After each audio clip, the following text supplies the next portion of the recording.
munaasabadan oo ka dhacday magaalada Rotterdam ee wadankan Holland ayaa waxaa lagu taageerayay isla markaasna hambalyo loogu dirayay gudoomiye Xuseen Qadiib oo dhawaan qaar badan oo ururada iyo jaaliyadaha ka soo jeeda Galmudug ee ku nool qaaradan Yurub ay u doorteen inuu hogaamiyo ururka qurba joogta ee Galmudug ee Yurub ee marka magaciisa la soo gaabay loo yaqaano Gaydan. dadkii munaasabadan ka hadlay ayaa waxa ay sheegeen in Xuseen Qadiib ay yaqaanaan isla markaasna uu yahay aqoon-yahan wax badan u qaban doono bulshada reer Galmudug, waxaana ay sheegeen in uu hogaamin jiray ururo badan oo ka dhisan qaaradan Yurub gaar ahaan wadankani Holland. Galmudug oo u baahnayd in loo helo diaspora wadankan Yurub oo degan inay helaan hoggaan daacad. waxaan aaminsanahay marka inaan Xuseen aan u ballan qaadayno haddaan nahay waxgaradka ama dadka Soomaalida ee ku dhaqan inaan u ballan qaadayno garab istaagno. Xuseen Qadiib meel soo ka qaana runtii waa in Soomaalidu ku weytahay waa in meeshu jooga aan u kala tegin isagoo dhawo gudoomiyaha hore yaa badan aysan ka qabatay intaas isla shaqeynayeen waxaan ku rajaynayaa ururkan macnaha muxuu ahaaye cusub inaad meeshiisa kasii wadid macnaha deeqda waa loo baahan yahay in la isku keeno loo baahan yahay in wax la qabtaa loo baahan yahay $1 oo aad iskugu dartid magaalo ayaa iskool ku dhisi kartaa dugsi ku dhisi kartaa caafimaad ku qaban kartaa ilmo iskool ugu jiri kartaa awoodda diaspora aad iyo aad ay muhiim tahay laakiin ilaahay hana tuso. Galmudug waxaa jira ururo badan ayaa jira oo ka dhisan wadanka Netherland kolay markaa asarina Xuseen Qadiib wadaagi doonaa aktifitaadka ay Galmudug ka sameeyaan ayagana inaad wax kala socoto oo meeshaan hadduu mid isbitaal ka dhisay inaad kaleetana isbitaal uu sugeenin waxyaabaha ka wada hadli doono waaye waana aaminsanahay inaad ka bixi doonto howshaas way arnimadeeda aad leedahay taageero ahaan iyo wax walba ahaan annaka himil ahaan oo guda taageernahay. barnaamijkan quruxda badan aan caawa ugu hambalyeynayno gudoomiyaha cusub associationkaasi oo Galmudug network u haya Yurub Xuseen Qadiib.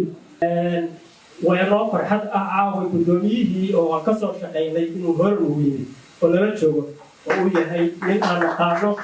caqabadkiisa mas-uuliyado hore soo qabtay runtii aan ku kalsoonahay. gudoomiyahayna ifsanow mugdiga ka bixiyey waa aaminsanahay inuu Galmudug mugdiga ka bixiyaa. gabagabadii munaasabadan oo uu ka hadlayay gudoomiye Xuseen Qadiib ayaa waxa uu sheegay in uu u baahan yahay taageerada qurba joogta Galmudug ee ku dhaqan Yurub. dawladdan macnaheedu waxa waaye in marka hore Galmudug dhisto isku raadis reer Galmudug ugu hadasho muhiimadda ay leedahay in aan wax wada qabsano muhiimadda ay leedahay oo kala ah in aan Soomaali weyn oo dhan aan la wada shaqeyno. waxaan rabaa horta qaasina ugu mahadceliyo gudoomiyahayga hore walaalkay Faarax oo marxalad badan ka soo maray arrimaha tani markii wax qurux badan lagu dhiibo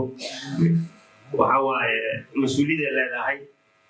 mas'uuliyadana waxa waaye aan wada xisaabtano macnaheedu waxa waaye aan wada xisaabtano waxba aan wada leenahay waaye markii wax la wada leeyahayna fikirka iyo aragtida way furan tahay in la iswaraysto way furan tahay in la wada kaftamo way furan tahay in wax walba laga wada hadlo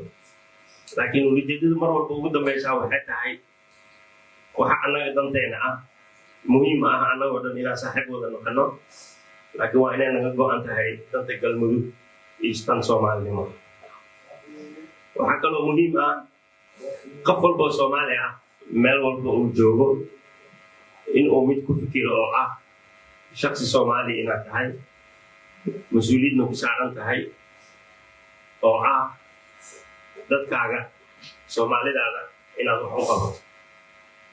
walaalayaal waa mahadsantihiin caawa waqtigiina noo soo horteen waxaa aad iyo aad aan ugu faraxsanahay